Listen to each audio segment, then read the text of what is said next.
Nick, the Hawks favored by 11.5 hosting the Magic.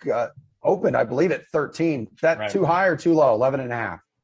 Well, I was going to say 13 was a little too high. So I'm not surprised that it's now down to 11.5, like you said, at the DK Sportsbook.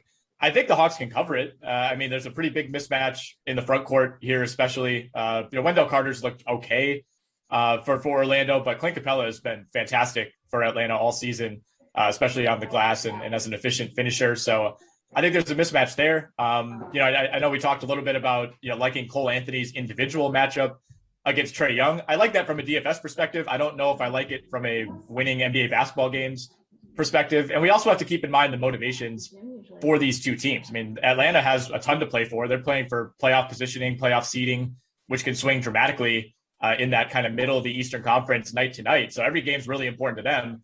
And every game could not be less important for the Orlando Magic, who are kind of trying to stealthily, I think, improve their lottery odds as much as they can. Yeah, Kenny, you kind of alluded to that in our last segment, just how terrible Orlando is and how they're basically playing anyone and everyone. Yeah, and I used to be a big narrative bettor. I still am. I still like betting teams that have something to play for versus teams that don't.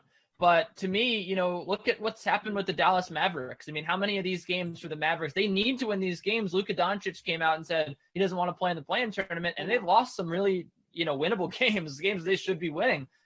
Especially one to my Knicks. So I don't think that it's always as cut and dry as, the team that needs to win is going to cover here. I do think that the Hawks win this game, though. I am in agreement with Nick, but I think that this is still too high. When you look at the games that the Magic haven't covered this 11-point spread, right? The blowout losses, they've come to San Antonio, Milwaukee, Utah, and then, we won't talk about Washington. Washington was just a weird one, but I mean, these are good teams, right? Even Washington's playing really well right now. These are all really good teams, really efficient offenses, good defenses, too, with Milwaukee, Utah, and San Antonio. That's not what the Hawks have. The Hawks don't have a bad defense, but they're certainly not good.